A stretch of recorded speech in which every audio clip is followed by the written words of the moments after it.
Yang Berhormat Senator Tengku Datuk Seri Utama Zafrul, Tengku Abdul Aziz, Minister of Finance Malaysia, and Board Member Khazanah Nasional Berhad, esteemed panelists, speakers of KMF 2022, Yang Berbahagia Datuk Amirul Faizal Wan Zahir, Managing Director Khazanah Nasional Berhad, distinguished guests, ladies and gentlemen, KMF 2022 is almost coming to an end. We hope that the sessions presented in this two-day conference was thought-provoking, beneficial, and energizing. Yesterday, in his keynote address, Professor Hajun Chung explained that achieving economic success and strength is far from random. It is attained by carefully crafted long-term policy, flexibility, open-mindedness, fresh ideas, and systemic improvement. In the core panel of macro and markets, it was concluded that the world is shifting towards multipolarity. It is dynamic, intense, and unpredictable, but investors should focus on long-term structural megatrends, which include a higher inflationary environment. In her feature address, Tan Sri Nur Syamsiah Muhammad Yunus, the Governor of Bank Negara Malaysia, stated that Malaysia's economic recovery is underway, but changes are needed to embrace innovation and preserve resilience, including financial sector reforms. The core session on firms and transformation focused on beta activism, sustainability, and impact investing as the way forward. In his fireside chat, Patrick Chow related the journey of GoTo, including the challenges of its merger and IPO. Yesterday's final session on innovation without borders gave us some fascinating insights, including new ways of conducting disease control, new technologies for growing healthy food with less resources, and the technical challenges of exploring Mars. Today, in our opening feature address, Professor Stephanie Stancheva explored the mental models we use to think about redistribution and tax policies.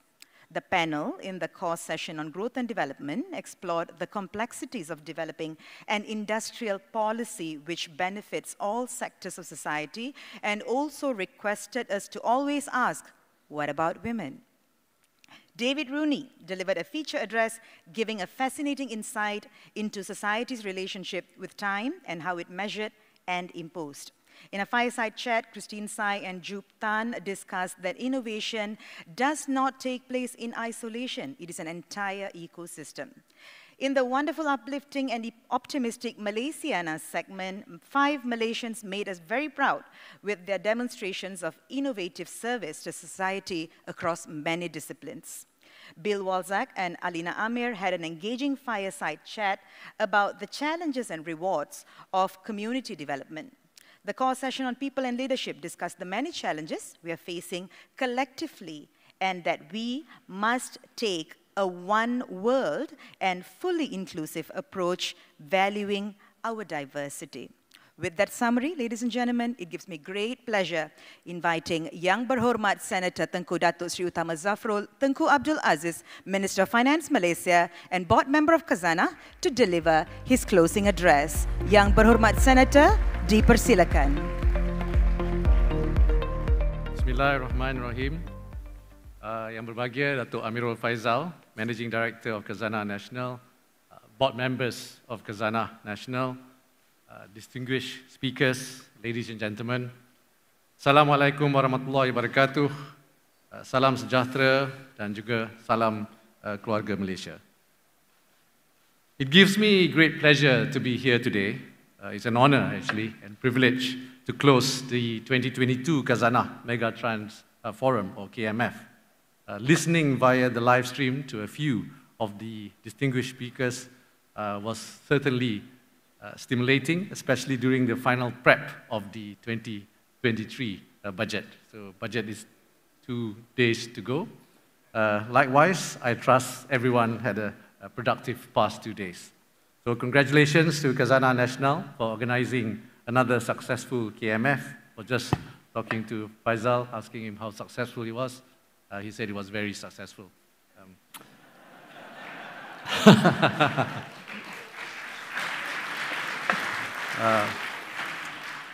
So, ladies and gentlemen, the nautical theme of this year's KMF is development and its complexity, steering our way through a perfect storm.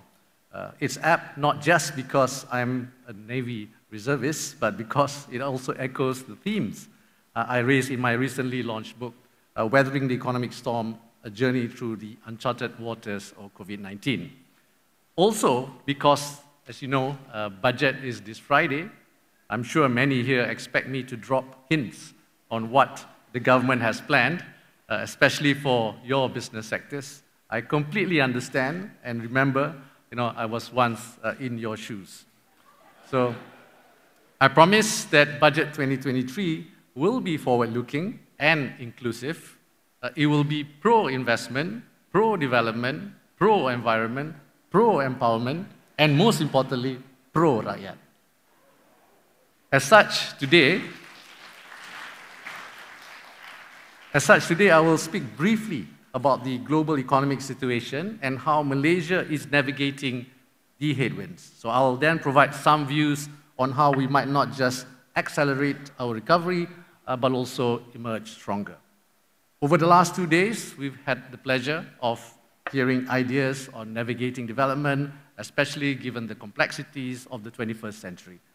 Expressed through the lens of macro, markets, firms, and people, this includes ideas by Professor Harjun on the need to democratize economics and having a varied diet of economic ideas. He was telling me just now that he's not happy that I'm a supporter of Liverpool, but he did mention that there's Luis Suarez in the book. And during the macro and market session, I was intrigued by the idea that we cannot have a fast-moving and stable world at the same time. So thank you for also highlighting that the CFAs and MBAs are not useful in fighting climate change if they do not include geopolitics. And during the Innovation Without Borders session, thank you to Florence Tan for sharing NASA's insights on some of its missions and for reminding us that failure is the mother of invention. So ladies and gentlemen, these are powerful ideas that are timely, not only because Malaysia is on the point of becoming a high-income nation, but also because of the circumstances we find ourselves today. In many ways, the recipe for economic development has remained the same. It still requires technological mastery, capital and human development, strong institutions, and a shift in economic structure towards higher value-added, higher productivity work. And I have stated the global economy is indeed facing a perfect storm from all directions. Most of these are well known to us, such as, one, of course, we've been talking a lot about it, which is the increased inflation, as well as monetary and fiscal tightening because of rising commodity and food prices, prolonged global supply chain disruptions, as well as the US Federal Reserve rate hikes. 2, the ongoing geopolitical tensions, including the Russia-Ukraine war, as well as the South China Sea and Taiwan disputes. 3, in terms of public health, we cannot agree that the COVID-19 pandemic is over. Moreover, China's strict adherence to its zero-COVID policy complicates the global economy. And finally, COVID-19 has worsened social polarization, which was already a concern prior to the pandemic. So how can we secure equitable distribution of wealth when the gap has become even wider? So all of these factors will have influence on global growth. IMF recently, as you know, downgraded its growth forecast in 2023 to 2.9% for the global economy and 3.9% for developing economies. And on top of that, there's a threat of climate change to grapple with. So Malaysians are still affected from the floods that occurred late last year, and climate mitigation and adaptation are urgent priorities.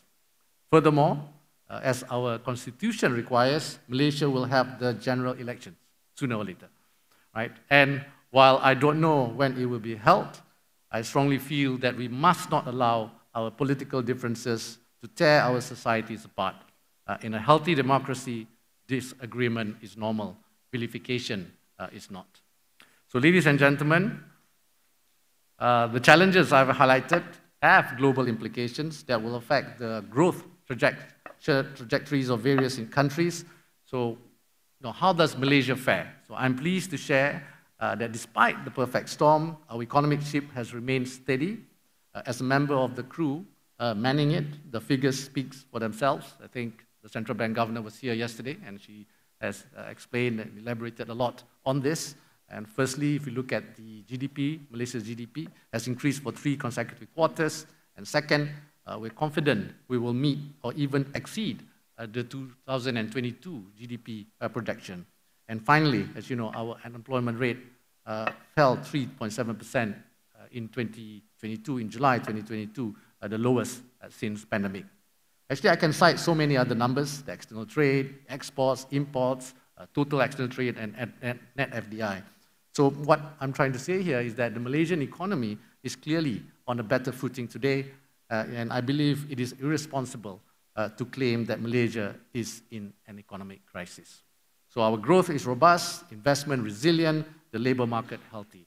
So financial and capital markets deep and diverse. So I also want to highlight that none of these achievements happened by chance.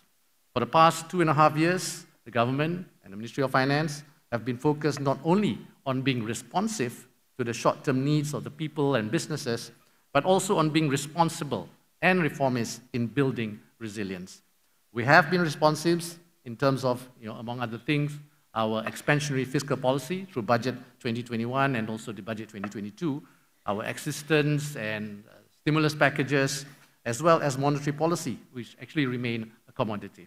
So importantly, but most importantly, we have also been responsible to ensure that policies crafted, such as wage subsidies and grants for micro businesses, would place the country in the best position to ride on the growth trajectory upon reopening of the economy, while ensuring we remain fiscally prudent. So on that score, for the record, our borrowings in foreign currency make up of only 2.8% of total government debt, which means there is only minimal exposure to foreign exchange risks. And further, the government's statutory debt stands at 60.4% of GDP as at end of June, below the statutory limit of 65%. In fact, this statutory debt limit was introduced for the first time in 2020, when the pandemic hits us. So we also had the COVID bill, which segregated pandemic fiscal needs from regular requirements. As a result, Malaysia's sovereign credit rating is better relative to our ASEAN peers. Nonetheless, we are aware that our fiscal position can and must be improved, including via subsidy rationalization measures and a wider revenue base. We will work to increase our tax revenue to GDP ratio. I think currently it's around 11%. We have the medium-term revenue strategy and hopefully the Fiscal Responsibility Act to be tabled in Parliament by end of this year. What is equally important is that we have also made good progress on implementing our reformist policies to address structural issues. So first, widening the social safety net under SOCSO and opening up the EPF retirement fund to the self-employed and housewives, so they too can leverage on the EPF's investment expertise to build their retirement fund. And second, uplifting Malaysia's competitiveness in the global market by developing the NIA, the National Investment Aspirations, as a basis for reforms of investment policies, focusing on fostering coherence, creating high-value jobs, and improving inclusivity. Third, by positioning ourselves to benefit from the ongoing supply chain reorganization triggered by the heightened geopolitical tension. FDI in Malaysia has actually risen. If you look at the CAGR, it's risen by 5.1% over 2018 and 2021. Companies in Penang, the E&E hub, are reporting both a rising investment and interest by US and Chinese companies. Additionally, the implementation of the My Mudah initiative, this is under the Malaysian Productivity Corporation, will reduce regulatory compliance costs by 25%. And yet, I agree, I think some of you have just told me earlier today that more must be done, and in fact there is more to be done to address decades-old structural issues. To that end, we will continue with our 3R approach in the upcoming Budget 2023.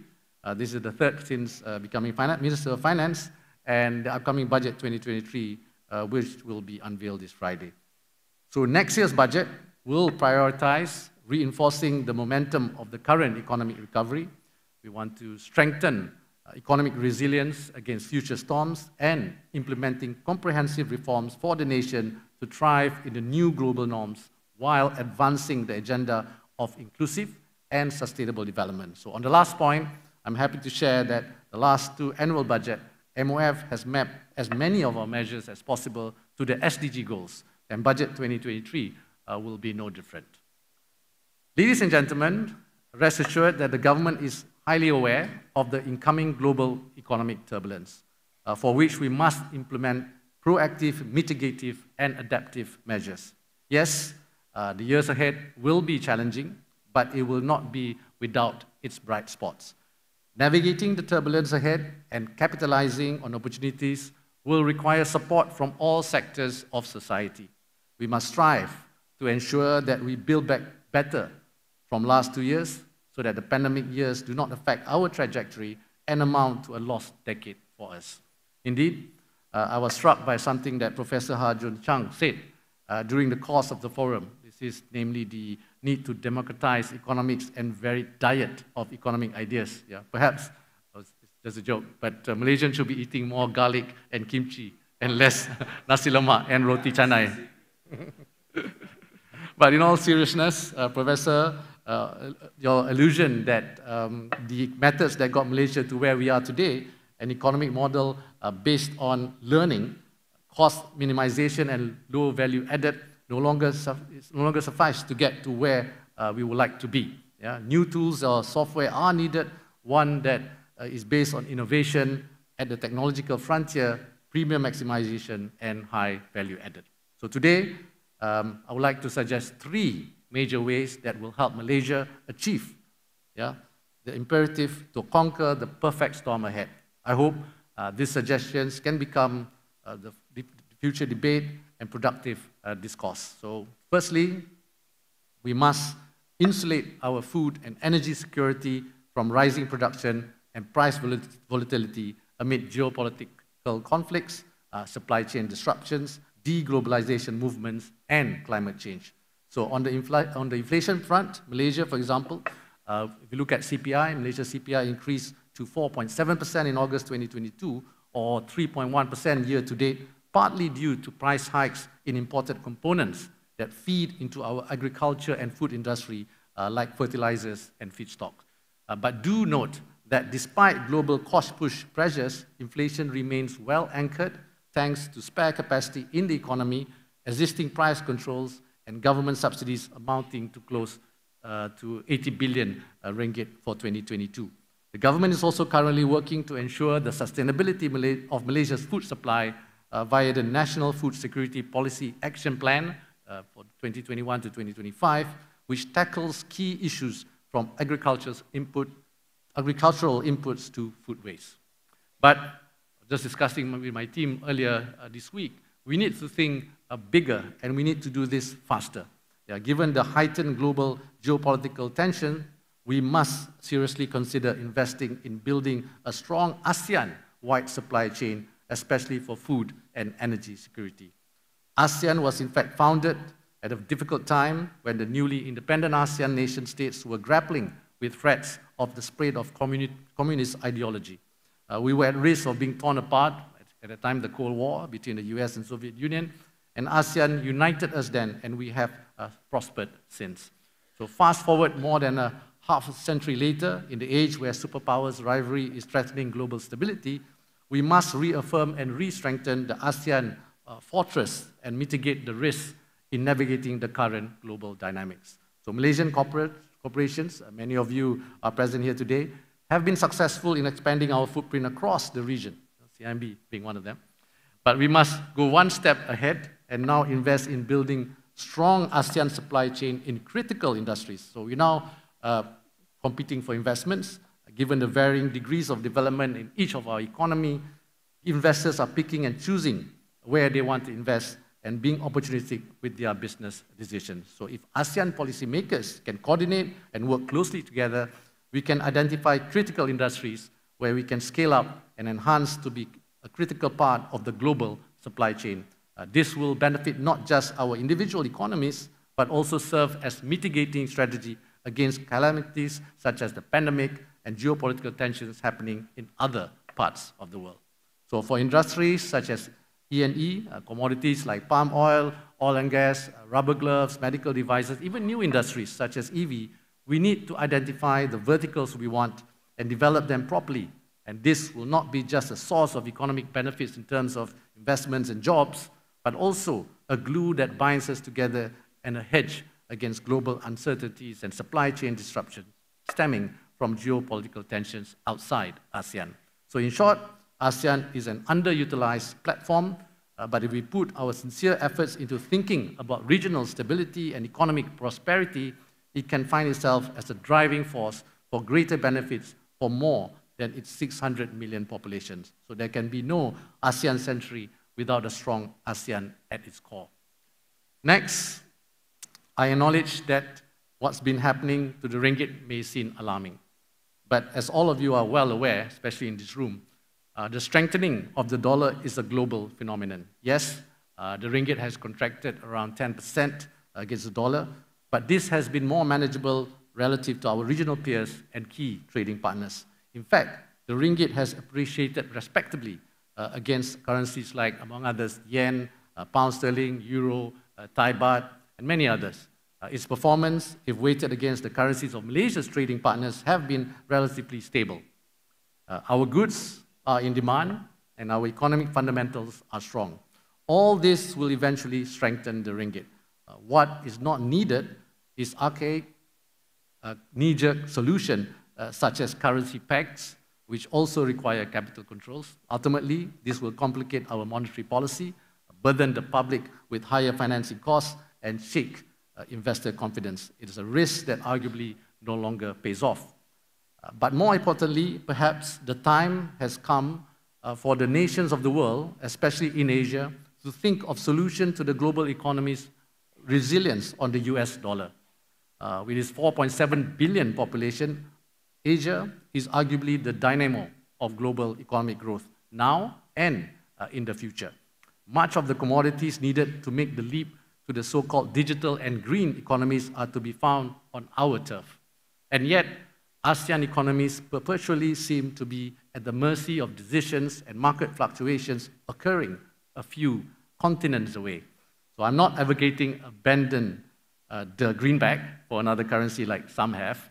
Malaysia remains committed to the global financial architecture as it exists, but sooner or later, these are questions smaller trading nations must consider, uncomfortable as they may be.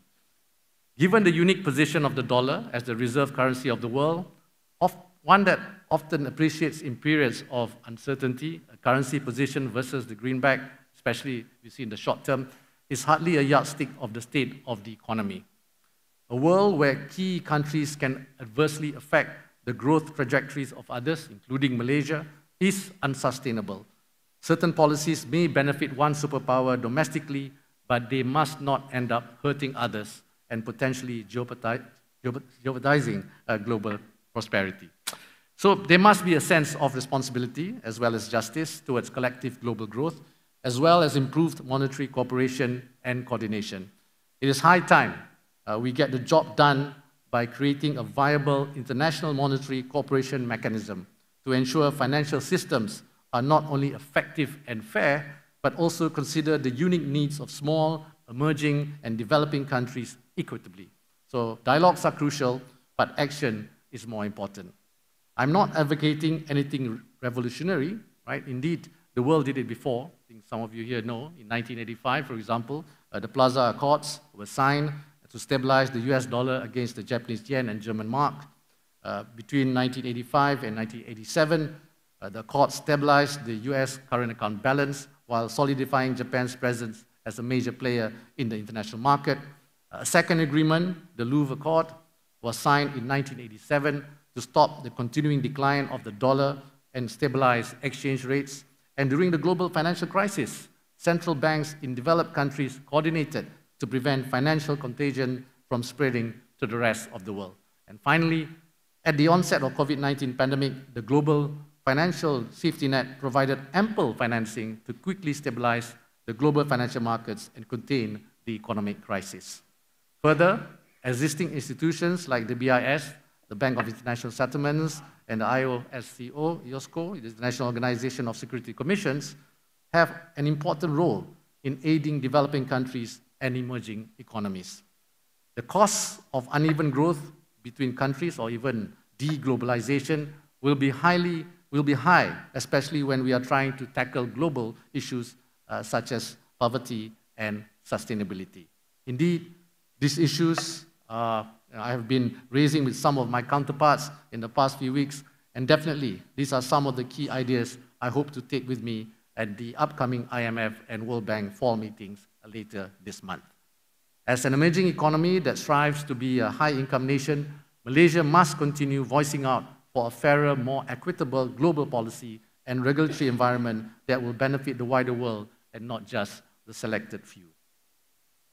So this ties into my last and third suggestion. The next perfect storm will be one of climate change. So in this respect, Malaysia remains committed to aligning our economic development with the global ESG trend. Here, we at MOF, as part of our reformist approach, has initiated various measures to institutionalize ESG. This includes the proposed establishment of an integrated national financing framework and the establishment of the My SDG Foundation and the Sustainable Finance Roadmap, which features a more comprehensive and united framework for sustainable finance. But we are aware that financing is only one component of the ecosystem. We are serious on decarbonization market reforms, which include one, developing our Malaysia voluntary carbon market, which hopefully Bursa will do it by end of 2022. Two, studying the feasibility of implementing a carbon pricing mechanism to further encourage industries to transition to low carbon pathways. And three, laying the groundwork for tabling a climate change bill next year. So ESG may be the antidote to climate change and other ills, but it also presents its own complication. Therefore, there is a moral imperative to make ESG work for everyone, not simply a means to enrich the rich further and impoverish the poor more. So in inculcating the principle of ESG is neither easy nor cheap. How do we ensure that it does not become simply yet another means to disenfranchise poor nations or smaller companies with no capacity to comply with the rules? In our attempt to become a carbon neutral nation by 2050, for example, apart from transition challenges, there is a serious risk of disruption towards the labor market, infrastructure and geographical landscape, and as such, we must minimize any adverse outcomes from the transition. Indeed, an unjust transition will be costly for us all. Indeed, the ILO recently issued a report highlighting that ASEAN could potentially lose 500,000 jobs in fossil fuels by 2050.